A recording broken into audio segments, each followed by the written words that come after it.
Donc cette interview est faite afin que les Lozériennes et les Lozériens qui s'apprêtent à aller voter puissent mieux te connaître. Alors ma première question, Sandrine, va être toute simple. Qui es-tu?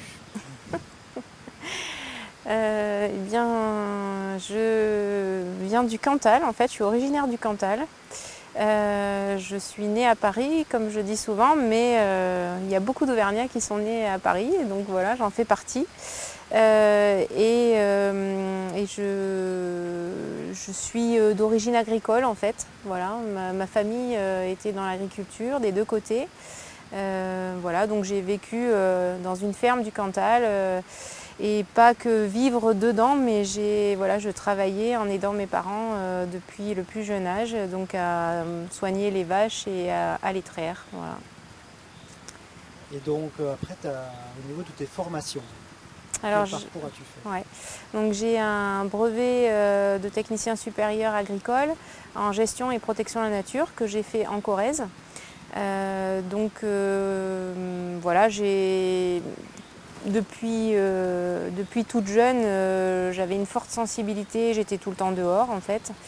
J'observais pas mal ce que je voyais parmi la faune ou la flore, sans mettre de nom dessus forcément, j'avais pas de bouquin ou quoi que ce soit. Mais voilà, une grosse envie de continuer à travailler dans la nature et surtout, je devais commencer à être sensibilisée en fait, à toute la nécessité de la protéger en fait, et c'est pour ça que je me suis engagée là-dedans. Donc après le diplôme, j'ai commencé à bosser en fait c'était pas toujours évident de rentrer dans cette branche-là au niveau professionnel, donc j'ai commencé à bosser en usine en faisant complètement autre chose pour financer un stage bénévole que j'ai proposé à l'organisme qui aujourd'hui s'appelle l'Office français de la biodiversité, qui m'a permis de mettre le pied à l'étrier, de passer des concours et de rentrer dans les parcs nationaux, donc en 97. Et ton premier poste dans un parc national, c'était C'était en Vanoise, en au parc Vanoise, en national de la Savoie. Vanoise, ouais, en Savoie, plus précisément en Haute-Tarentaise. C'était la super aventure parce que c'était le premier parc créé, la Vanoise, il y avait les bouquetins, etc. J'avais fortement envie de découvrir la haute montagne, ce que j'ai fait. Parce qu'au quotidien, en fait, il faut un très bon niveau sportif pour pouvoir découvrir ce milieu et faire notre métier. Et puis j'ai appris plein de choses. Voilà, c'était une période où on était encore avec des effectifs assez élevés dans les parcs nationaux, donc on avait suffisamment de temps pour faire notre métier correctement et bien nous former. Donc quasi en autodidacte, donc c'était plutôt bien pour creuser certains sujets. Et par contre, assez rapidement, je me suis rendu compte que j'avais envie de plus de challenge entre guillemets dans mon métier. Donc c'est pour ça que je suis arrivée ici en Cévennes. D'accord, donc tu as basculé dans le parc national des Cévennes de Voilà, suite après. j'ai demandé ma mutation et je suis arrivée au 1er janvier 2001, donc tout 01, 01, 01. D'accord. Et directement en Lozère ou Alors tu as été plutôt dans le Gard au départ? j'ai commencé à travailler en Lozère, par contre j'habitais dans le Gard, voilà, sur le massif de l'Égoile, donc tout près du hameau de l'Espérou. Et je travaillais en Lozère et maintenant c'est l'inverse, je suis en Lozère depuis 2008 et je travaille dans le Gard et la Lozère. Voilà. Et je suis venue, voilà, les Cévennes m'intéressaient fortement au niveau professionnel parce que d'une part c'est des milieux très riches, il y a une grande biodiversité parce que c'est un territoire de contact en fait au niveau biogéographique entre des contextes climatiques, le fait qu'on soit en montagne, etc. Donc beaucoup de biodiversité. Et puis des paysages magnifiques bien sûr, donc des milieux naturels très conservés, très bien conservés. Et surtout, donc c'est ce que je disais, il y avait un challenge, c'est-à-dire que en haute montagne, c'était, bon, à part la pression des stations de ski qui voulaient s'agrandir, mais c'était pas mon quotidien de travail, quoi. Mais il y avait beaucoup moins oui, beaucoup moins de challenge au sens où ici, dans les Cévennes, le fait que ce soit un parc habité avec des activités donc agricoles, forestières, touristiques, etc. Surtout agricoles, forestières, donc des activités qui vivent des milieux naturels. Il y a la nécessité en fait de discuter, de trouver des solutions au quotidien en fait pour concilier vraiment quoi. Donc ça veut dire à la fois connaître ce qu'il y a en fait en termes de faune, de flore ou de milieu à protéger et discuter avec le berger, le forestier, etc. pour dans ces activités quotidiennes arriver à intégrer cette conservation. Et ça c'est ce qui m'intéressait vraiment. Et pour moi le réussir ici, le fait que ça puisse être réussi sur un secteur comme ici, ça voulait dire aussi que c'était une expérience transposable sur le territoire. Voilà. Donc c'est vraiment pour ça que je suis venue. Et bien sûr parce que les Cévennes, mais c'est parce que c'est moyenne montagne, habitée, etc. Ça ressemble beaucoup à mon pays, entre guillemets, d'origine, le Cantal. Voilà. Donc je m'y retrouve pleinement. Sandrine, on a abordé ton engagement pour l'écologie, la biodiversité. Tu es aussi engagée au niveau syndical au sein du Parc national des Cévennes depuis plusieurs années. Oui. Pour toi, c'était important aussi de t'engager au sein de ces institutions pour défendre le droit du travail des salariés, des fonctionnaires. Alors important, je ne sais pas si c'est le bon terme parce que c'est naturel, quoi. Enfin, j'y ai pas réfléchi, quoi. Voilà. Moi, je me suis syndiquée quasiment quand j'ai été titularisée. Donc voilà, je sais pas, je devais avoir 22 ans. Et je me suis engagée syndicalement, donc je n'ai pas été que syndiquée, donc je me suis engagée par des mandats au niveau local, au Parc national, mais aussi au niveau national, donc au Syndicat national de l'environnement. Et il y a deux grands axes en gros de travail au quotidien. Alors malheureusement c'était notre quotidien et j'espère que ça va plus l'être, mais c'était de se battre pour conserver des postes parce que ces missions dont je parlais précédemment, de pouvoir porter à connaissance, de discuter avec les gens sur le terrain, etc. Si on est moins nombreux, on ne peut pas le faire, quoi. Et s'il faut finir par répondre simplement par des courriers, c'est pas ça le service public de l'environnement. Donc voilà, donc il y avait un gros volet là-dessus en fait ces dernières années. Ça semble se calmer. Et puis la deuxième chose, effectivement, c'est de défendre en fait des dossiers au quotidien, y compris des dossiers de personnel, parce qu'il y a eu aussi une forme de précarisation des métiers, avec de moins en moins de fonctionnaires, de plus en plus de contrats courts, et donc toujours la nécessité de soutenir les collègues, de leur trouver des solutions, de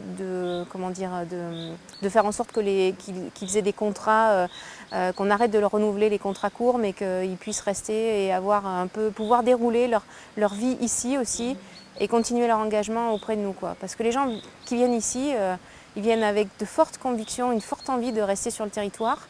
Et voilà. Et donc c'est aussi permettre de capitaliser, quoi, à la fois pour le territoire et pour le parc, en conservant ces personnes et puis en les soustrayant au côté précaire, quoi. Voilà. Alors la vie ici pour toi, elle se passe aussi à Saint-Pierre-des-Tripiers, donc où oui. tu résides. Donc là aussi, tu as mené quand même, tu t'es impliqué dans la vie locale, notamment pour la crèche, pour l'école, parce que ce que tu nous as pas dit, c'est que tu es maman. Oui, donc oui. Tu as 2 enfants et depuis longtemps, tu t'es battue. Alors avant, c'était à l'Espérou. Oui, c'est ça. Et puis tu as continué, bien sûr, sur Saint-Pierre-des-Tripiers. Oui, alors sur Saint-Pierre, c'est vrai que là, il n'y a pas d'école sur Saint-Pierre, mais il y a une école sur le Méjean.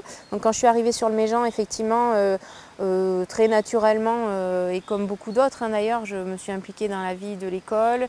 Mais c'est vrai qu'au départ, comme j'avais une expérience assez importante sur l'Espérou, parce que j'avais participé à la sauvegarde de la crèche et du centre de loisirs. Donc c'était une structure associative via l'association Famille Rurale.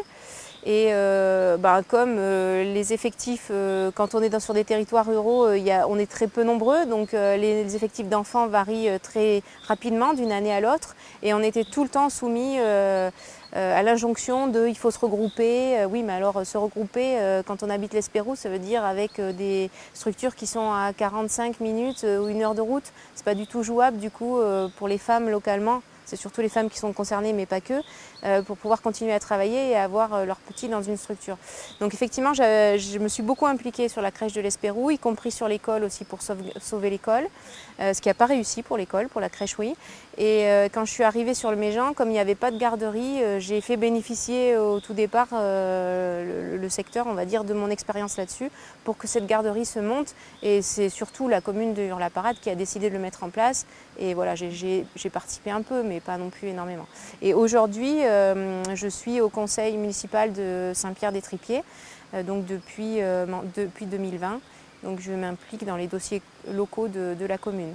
Donc là, prochainement, par exemple, un dossier que je porte, c'est pour sensibiliser aux économies d'eau, de faire une proposition globale aux habitants pour avoir un équipement qui permet des économies d'eau. C'est une façon aussi à la fois de faire des économies directes, mais de les sensibiliser sur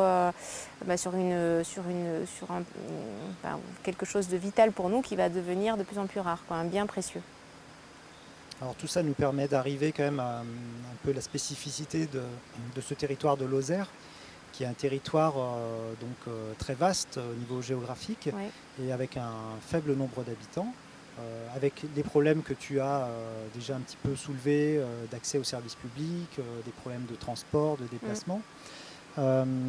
Notre député sortant, Pierre Morel-L'Huissier, a mis en avant le concept d'hyper-ruralité. Il n'est pas le seul d'ailleurs à le faire. Est-ce que pour toi, ce territoire de la Lozère nécessite d'avoir une politique nationale qui soit spécifique? Alors effectivement, moi, le terme hyper-ruralité me fait un peu bondir, un peu beaucoup même.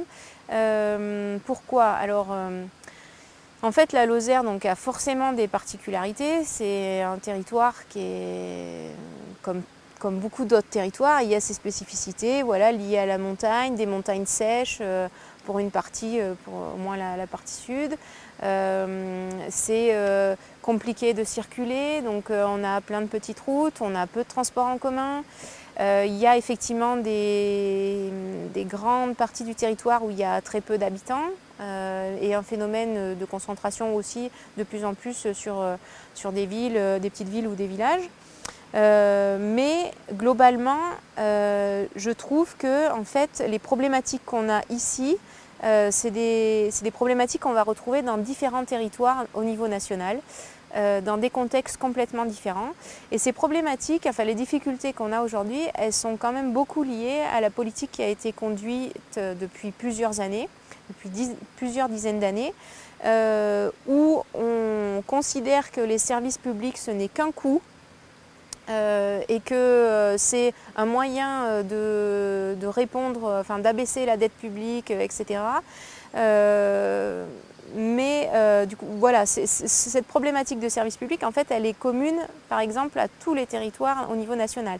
Après, elle ne va pas forcément s'exprimer, ou elle ne devrait pas s'exprimer ou se résoudre de la même manière, ou tout à fait de la même manière, selon voilà, qu'on circule en pirogue, je disais ce matin, en Guyane par exemple française, ou qu'on circule ici sur plein de petites routes avec nos voitures tous les jours. Donc on va peut-être avoir des solutions différentes, quoique il y a des fois peut-être que la solution, par exemple pour les urgences, ça sera d'avoir un hélicoptère à disposition, et ça il y a peut-être plein de territoires en France en fait où ça sera la même solution. Donc moi ce que je pense c'est qu'on a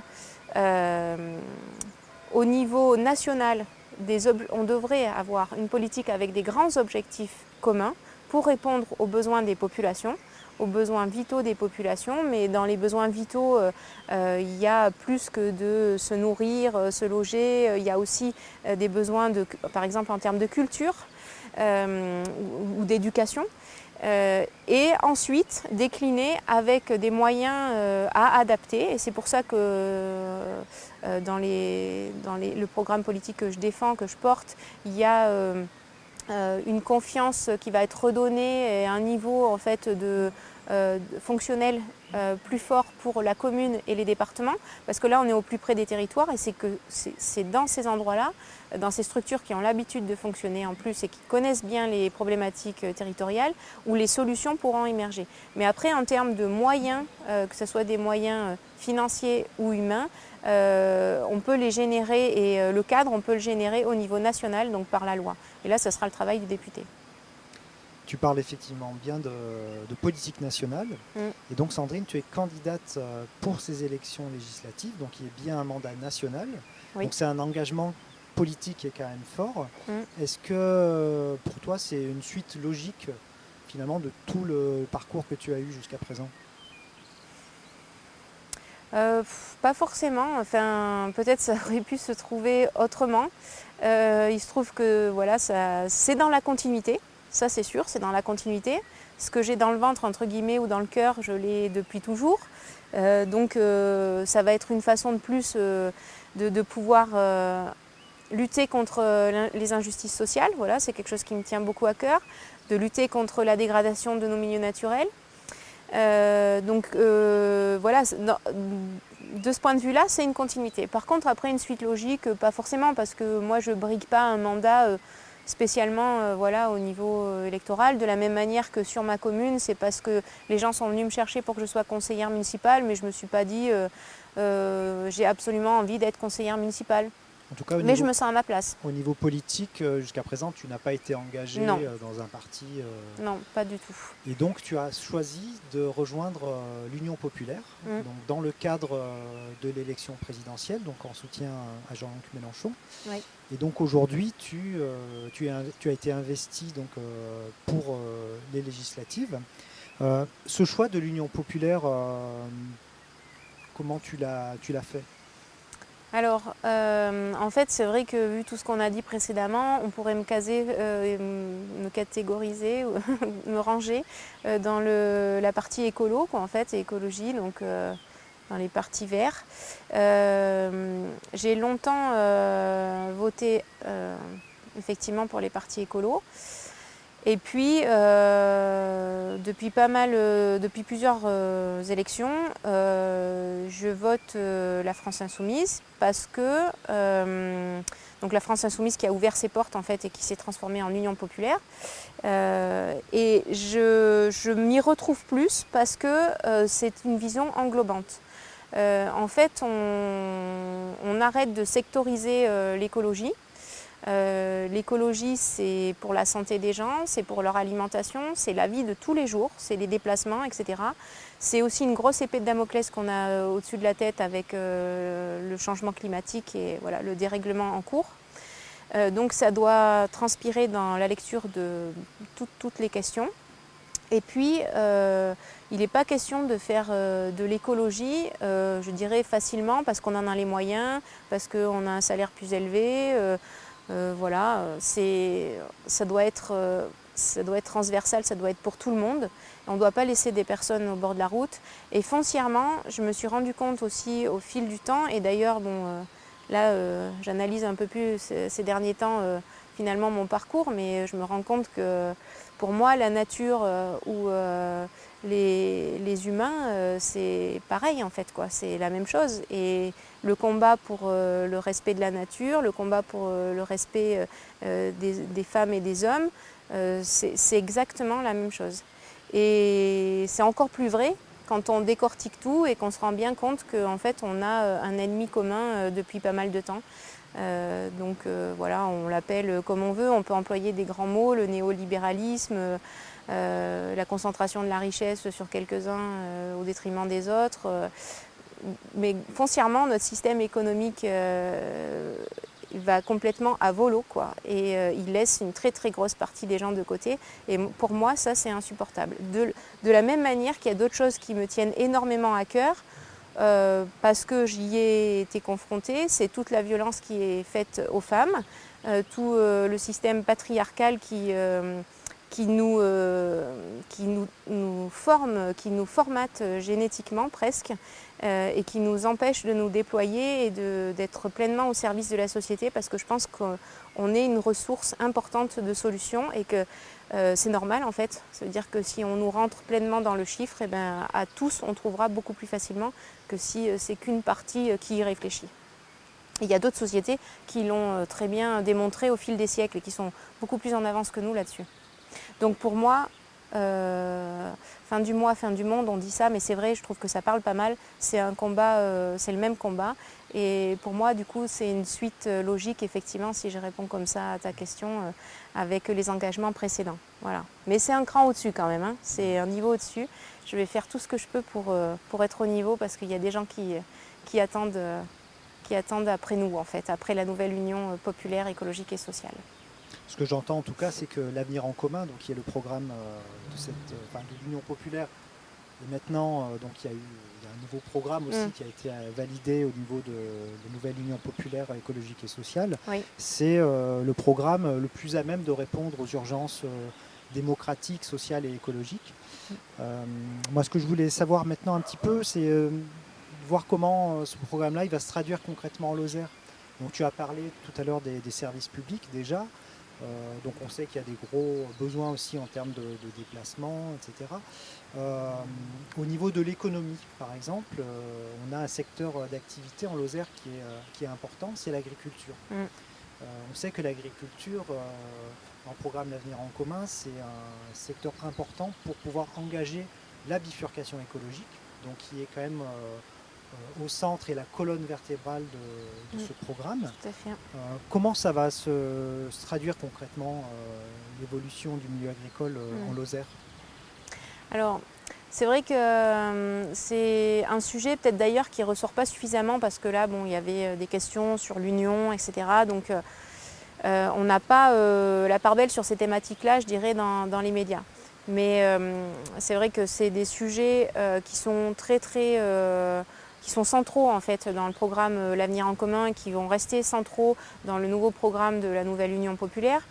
Et particulièrement, il reste très central en Lozère, parce que effectivement l'activité agricole est de mémoire la deuxième économie, parce que je crois que c'est après celle du tourisme. Mais bon, en tous les cas, elle est vitale, et elle est vitale pour les territoires, parce que les touristes ils sont de passage, les agriculteurs et tous les gens qui vivent sur le territoire grâce à l'agriculture, c'est bien parce qu'il y a ce maillage-là et qu'il y a ce territoire-là qu'il y a une vie sociale aussi, etc. Donc c'est quand même quelque chose de très important. Après, au niveau local, ce qui me semble, par rapport à la thématique agricole, ce qui me semble en fait être des pistes de travail importantes, c'est d'une part tout ce qui concerne la relocalisation. Donc ici, il y a quand même des productions locales, mais on n'a pas toutes les productions pour l'alimentation, donc par exemple en fruits et légumes. Alors il y a peut-être des choses qu'on ne peut pas produire ici, c'est sûr, parce qu'on a des climats un peu plus rudes, plus rudes qu'ailleurs, mais quoique ça c'est aussi en train d'évoluer. Mais par exemple pour les légumes, pour tout ce qui est maraîchage, il y a besoin d'une diversification, et donc pour pouvoir relocaliser une partie de produits qu'on va chercher en fait ailleurs. Donc ça veut dire que là il y a, et ça va avec le deuxième grand volet que je voyais aussi, c'est tout ce qui concerne la transmission en fait des exploitations, puisque on se rend compte qu'il y a des porteurs de projets, il y a des volontés de s'installer localement, et qu'en fait il y a une difficulté d'accès au foncier agricole. Donc là, clairement, la politique agricole commune ne facilite pas les choses, parce que les aides en fait, de la PAC sont pas mal fléchées sur le foncier, parce que les retraites des agriculteurs aussi ne leur permettent pas en fait, d'avoir une retraite suffisante, et que donc je me suis rendu compte, en fait, j'ai découvert là, lors des rencontres sur le territoire, qu'il y avait un certain nombre d'agriculteurs qui restaient agriculteurs en fait, très très longtemps, parce que comme ça ils avaient une bonne retraite, donc grâce à ces aides de la PAC en fait, sur le foncier. Et voilà, les deux axes là en fait, de relocalisation et de transmission, pour moi c'est des points très importants en Lozère, de manière à créer encore plus d'emplois, parce qu'il y a des installations mais c'est plus compliqué. Il y a aussi un agrandissement des surfaces voilà, des exploitations en général. Oui. Pardon ? Des structures Des d'exploitation. structures, voilà, Oui. des structures d'exploitation. Et donc, voilà, l'idée, c'est d'arriver à installer beaucoup plus d'agriculteurs et de relocaliser à la fois les productions. Relocaliser, ça va, bon, je ne vais pas refaire toute la démonstration, mais on imagine bien l'impact que ça peut avoir en termes sur les transports, les gaz à effet de serre, etc. Les En tout émissions cas, de gaz à on effet de voit serre. bien aussi la difficulté, puisque tu parles des aides de la PAC, donc qui sont quand même aujourd'hui beaucoup plus concentrées sur les plus grosses structures. Donc il y a un problème quand même de répartition. Ça veut dire que ces règles donc, qui ont été conçues au niveau européen, il va aussi falloir les adapter ou les changer au niveau européen. Donc là-dessus, ça veut dire quoi? Ça veut dire essayer de changer les règles au niveau de l'Europe Alors il y a des choses qu'on va pouvoir changer au niveau du programme national qui décline en fait la politique agricole commune. Et puis effectivement, il y a un certain nombre de choses, alors notamment par rapport à la question du libre-échange, voilà, des traités qui font qu'il y a des productions ici qui vont être transportées dans un autre pays, et ça dure depuis très longtemps, par exemple, des animaux pour être engraissés, puis qui vont revenir sous forme de steak ou autre. Voilà, donc avec un transport pas possible. Alors là encore, c'est intra-européen, mais il y a aussi des échanges mondiaux, puisque la France est une grande productrice, oui, très importante et une grande productrice de viande bovine, par exemple. Donc effectivement, il y a sur un certain nombre de points, le programme oriente vers ce qu'on qualifie de désobéissance par rapport à un certain nombre de traités européens. Alors, il ne s'agit pas de désobéir effectivement pour désobéir. Moi, j'ai l'habitude de faire respecter la réglementation, donc c'est pas voilà. Mais il y a la désobéissance déjà par rapport au traité, ça se fait déjà actuellement, mais pour je dirais des points qui sont beaucoup moins nobles et qui sont plus pour des buts économiques ou pour soutenir en fait le système économique actuel qui pose souci. C'est des règles budgétaires notamment. C'est notamment les règles budgétaires, voilà, par exemple le déficit de 3% qui est quelque chose qui a été calculé sur un bout de papier par 3 économistes parce qu'il fallait sortir un chiffre en gros, que 5 c'était trop, que 1 c'était pas assez, et voilà, c'est une construction complètement. Et d'ailleurs on l'a vu là puisqu'on a dû y déroger et officiellement, et la France a ouvert la voie en fait de cette dérogation au niveau européen avec la crise Covid. Donc voilà, désobéir, ça veut dire que la France, en fait, en étant du fait de sa position aussi de puissance économique au niveau européen, elle la voit au chapitre et elle peut avoir valeur d'exemple. Donc si elle peut le faire pour le pire ou pour ce qui n'a pas été génial jusqu'à maintenant, elle peut aussi le faire pour des choses beaucoup plus ambitieuses, et voilà, pour abaisser notamment, diviser par 2 nos émissions de gaz à effet de serre d'ici 10 ans et arriver à la neutralité carbone d'ici 2050. Alors en Lozère aussi, il y a 2 enjeux qui sont fortement mis en avant aussi au niveau national. C'est la question de l'eau, oui, et également la forêt, qui est un secteur très présent en Lozère. Donc c'est un domaine que tu connais bien de par ton travail. Là aussi, les enjeux ils sont quand même particulièrement importants sur ce département. Oui, tout à fait. Alors, je reviens légèrement sur l'agriculture parce qu'il y a quelque chose que je voudrais dire, c'est qu'on porte en fait un programme de rupture. Et quand on dit rupture, c'est vrai que ça peut amener des craintes. Le programme, c'est pas qu'un programme de rupture, c'est un programme d'accompagnement derrière. Parce que je l'ai bien dit au début, et c'est bien pour ça que je me suis lancée dans l'aventure sur cette ligne-là politique. Parce que on ne laisse personne derrière, et c'est pas, on ne va pas faire peser tout le poids de réinventer nos modes de vie, nos modes de production, etc. sur les frêles épaules des paysannes et des paysans de Lozère.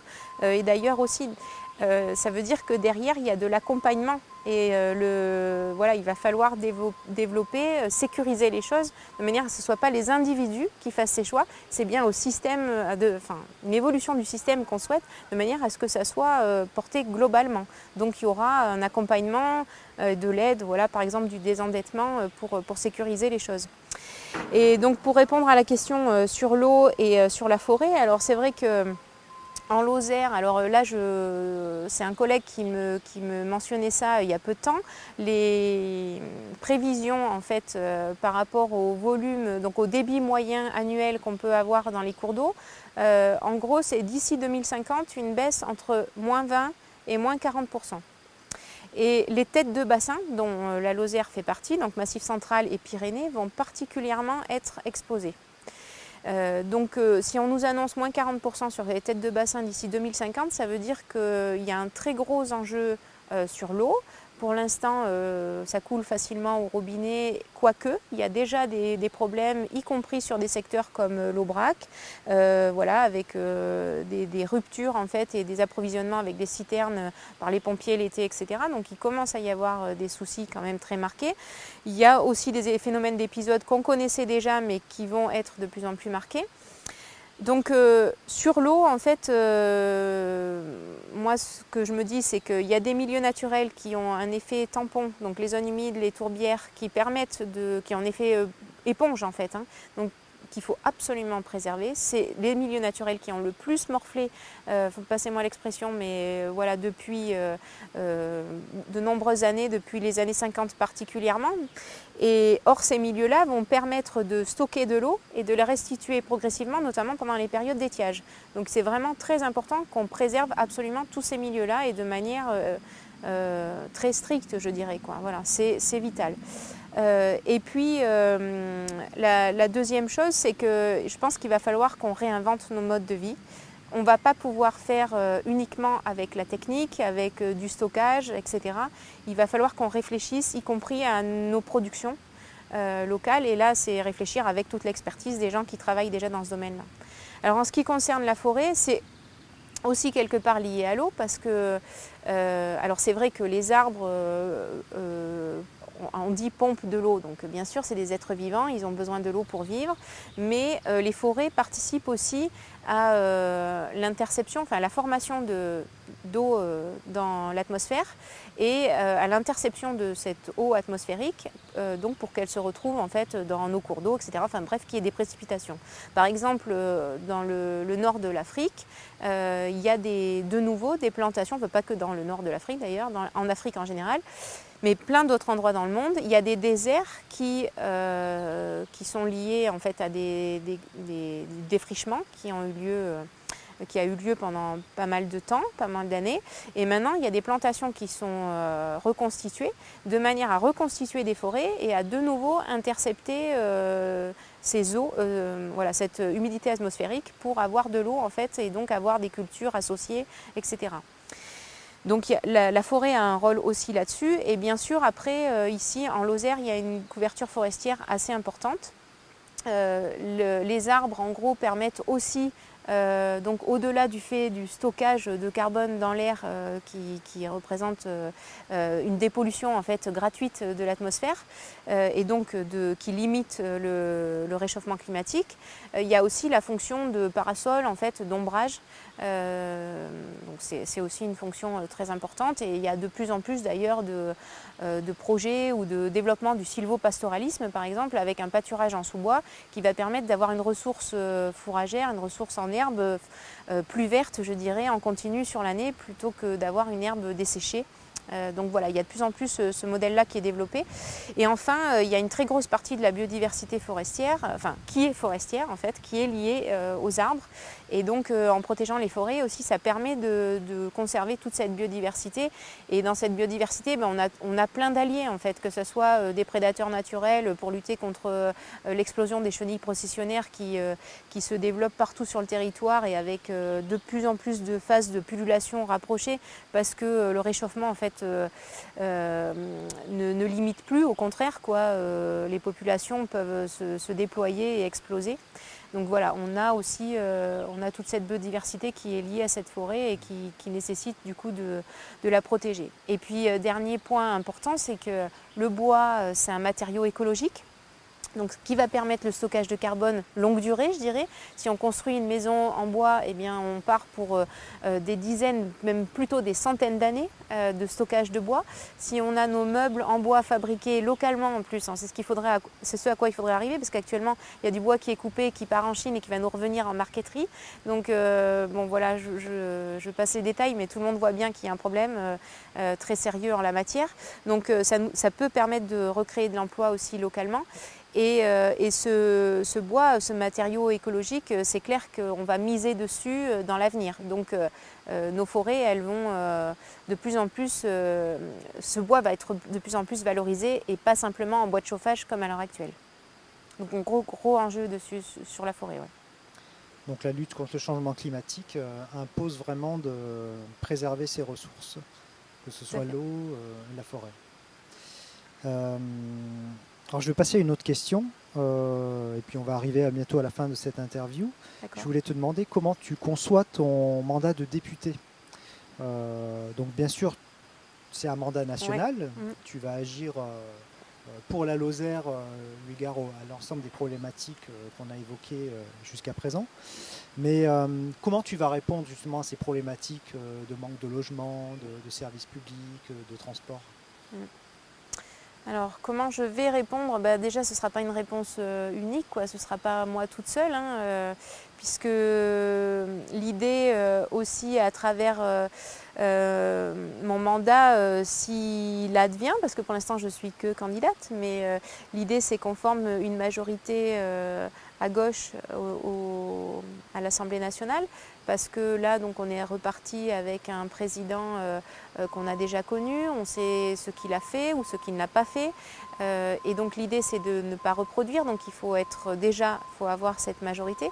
Si on a cette majorité et si je suis députée, dans la suite des choses, en fait, il va y avoir effectivement cette fameuse règle verte. Pour moi, elle est très importante, c'est-à-dire qu'il y a à la fois la règle verte et la planification écologique. Donc d'un côté, une grille de lecture d'un peu tous les sujets, en fait, toutes les problématiques avec cette règle verte. Donc l'idée, c'est de ne pas prélever plus que ce que la nature peut produire, en fait. Donc de ne pas arriver à un jour du dépassement qui est aujourd'hui, cette année est au 5 mai. Et qui malheureusement est avancé chaque année, donc où on bouffe littéralement notre planète, quoi, en fait.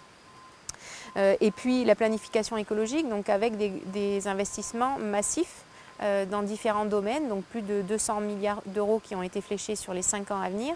Et donc là, il s'agit d'aider, toujours pareil, d'accompagner les gens. Donc tu parlais par exemple du logement. Dans la planification écologique, comme dans ces 200 milliards d'euros, il y a la rénovation énergétique de 700 000 logements par an, c'est énorme. À l'heure actuelle, la prime rénov', c'est ridicule, quoi. C'est quelques milliers de logements par an. Donc là, c'est vraiment un niveau supra. Ça veut dire aussi pas mal de création d'emplois, mais ça veut dire aussi cette rénovation, il faut qu'elle soit accompagnée et jusqu'à 100% s'il faut. Donc ça, c'est le genre de choses que je défendrai, parce qu'il y a, et je le vois actuellement avec des personnes que je rencontre sur le terrain, etc., qui n'ont pas du tout la capacité, même avec l'aide de ma prime rénov', actuellement, de rénover correctement leur logement et qui vont, même après une rénovation, continuer à avoir des notes en énergie beaucoup trop élevées pour leurs revenus. Donc voilà, ça sera la grille de lecture. Après, il faudra faire des allers-retours entre ce dont les gens ont besoin, l'affiner au fur et à mesure, s'appuyer, comme je l'ai dit, sur les conseils municipaux et sur donc la démocratie au niveau local. Il faudra peut-être probablement, enfin c'est sûr, il faudra aller plus loin que le conseil municipal, c'est-à-dire donner toute latitude. Les gens pourront inventer des choses, mais en tous les cas, ce sera au niveau de la commune ou au niveau du département qu'il va y avoir à la fois de la remontée pour que ce qui est proposé au niveau national dans ces grandes ambitions, ces grandes directives collent avec le terrain, et ensuite pour la mise en œuvre, pour réellement appliquer les lois, mais surtout aller dans le sens de trouver des solutions et les mettre en œuvre localement.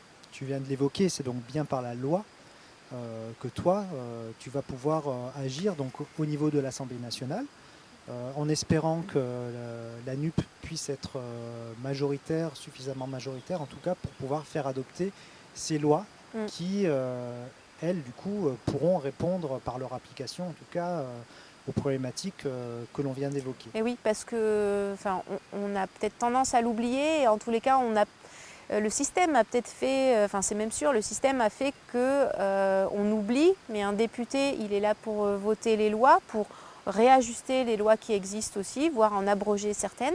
Il est là aussi pour voter la loi du budget au niveau national, donc c'est pas rien. Et les orientations sur le budget, c'est ce qui fait qu'on a fermé des postes pour la santé, par exemple en Lozère, dans les hôpitaux, qu'on a continué à en fermer partout, y compris pendant la crise Covid. C'est comme ça qu'on continue, même si on a encore pas mal de postes d'enseignants et des classes pas trop surchargées, au moins pour le primaire, mais au secondaire c'est franchement différent. Mais voilà, c'est ça aussi, hein, voter les lois et être député, c'est vraiment regarder tout ce qui va au final avoir une répercussion au niveau local. Mais effectivement, les députés représentent le peuple, représentent chacune d'entre nous au mieux sur chacun de nos territoires avec leur diversité. Et les lois, c'est ce qui conduit la nation de manière générale. Donc il ne faut pas en avoir peur et le peuple doit se le réapproprier. Et pour l'instant, on nous a fait croire depuis un certain nombre d'années que l'élection présidentielle était l'élection majeure avec un grand Manitou, je ne sais pas comment l'appeler, qui va tout diriger et l'Assemblée nationale en gros est là pour faire passer. Mais non, ça ne marche pas comme ça en fait. Notre démocratie, elle est bien construite sur le pouvoir du peuple, par le peuple et pour le peuple. Et l'Assemblée nationale et les députés, c'est ce que ça représente. Et si ce pouvoir à l'Assemblée nationale donne de grandes lignes directrices pour le social et l'écologique, le président devra suivre, voilà, dans la mise en œuvre. Et c'est ce qu'on attend. Bon, Sandrine, les chances de gagner, elles existent alors? Bah oui, on ne va pas partir défaitiste, on part gagnant et voilà, après on sait qu'il n'y a jamais rien de gagné d'avance. Moi, je ne fais pas trop de plans sur la comète. D'ailleurs, répondre aux questions sur voilà, quand tu seras député, tout ça, bon, je ne l'imagine pas pour l'instant. C'est au jour le jour. Le combat, il est quotidien. Et après, moi, j'ai confiance parce que voilà, le programme qu'on propose, il faut qu'il soit connu. À partir du moment où il est connu des gens, les gens se rendront compte qu'il vient vraiment d'eux, en fait. Il a été écrit par des gens du terrain, par des associations, avec donc un fléchage vraiment des besoins dans le détail. C'est presque 700 propositions qui sont assez conséquentes et qui sont déjà très concrètes. Et voilà, à partir du moment où on le voit sur le terrain, quand on discute avec les gens, on est d'accord parce que dans les solutions, ils les avaient déjà en tête. Il y a des solutions techniques, c'est vrai, par rapport à la Constitution, par rapport aux droits qui sont plus complexes, mais à partir du moment où on veut, on peut. Et donc voilà, ça, pour moi, ça a toujours été ma devise, c'est celle que j'ai répétée à mes enfants. Je pense qu'il y a beaucoup de gens qui s'y raccrochent et on le sait. Et il ne faut pas partir voilà, en pensant que ça ne va pas marcher. Encore une fois, la volonté aide à réussir.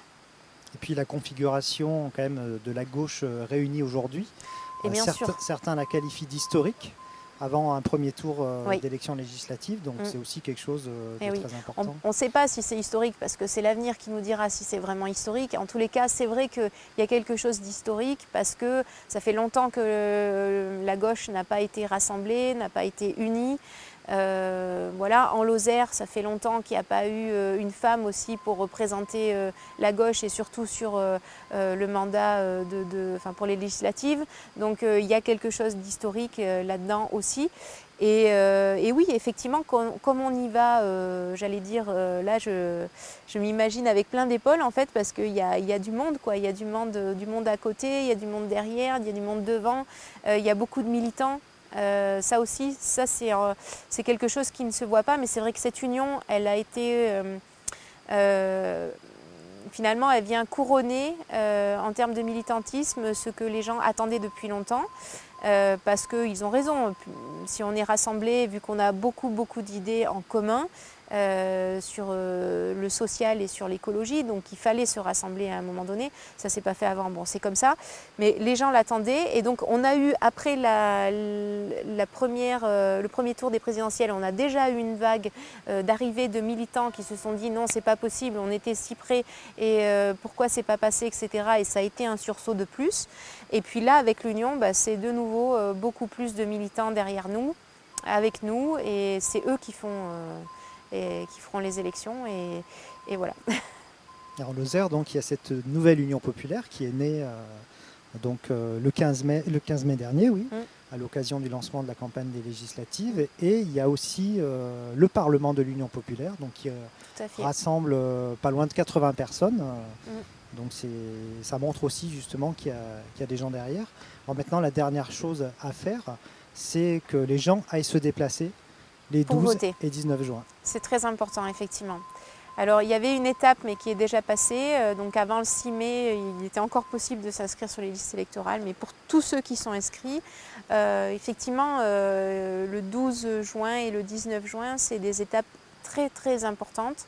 J'espère qu'on va avoir beaucoup plus que l'abstention, on va lui mettre une grosse claque et qu'on ne sera pas du tout dans les mêmes configurations. Et ça aussi, ça sera un signe au niveau de la démocratie. Ça sera un signe pour notre président actuel et pour tous ceux qui avaient mis un peu relégué cette démocratie au banc. Il faut rester mobilisé et la première mobilisation, en tous les cas une occasion de nouveau qu'on va avoir là, c'est le 12 et 19 juin. Comme je l'ai dit dans un précédent meeting, les luttes, elles ne se font pas que dans les urnes, elles ne se font pas qu'avec un bulletin électoral, mais elles se font aussi par les urnes. Donc on ne va pas se passer d'un moyen supplémentaire de lutter pour l'avenir dont on rêve tous, et une vie digne pour tout le monde et une vie vivable, si je peux le dire comme ça, sur Terre. Merci Sandrine pour cette interview, pour avoir joué le jeu. Et puis on se donne rendez-vous le 19 juin, parce qu'on est optimiste. Tout à fait. Et donc il y a un signe qu'on a pris l'habitude de faire maintenant. Oui, il y a un signe. Alors en fait, c'est le V, c'est nu en grec, et comme nouvelle union populaire, écologique et sociale. Donc effectivement, c'est le petit signe de ralliement et on en est très fiers. Puis en plus, je l'avais fait, si vous regardez les vidéos, etc., je l'avais fait avant, en fait, c'était prémonitoire. Bon, c'est le signe de la victoire, hein, donc forcément, on avait tous envie de le faire. Bonne chance. Merci, à bientôt. À bientôt.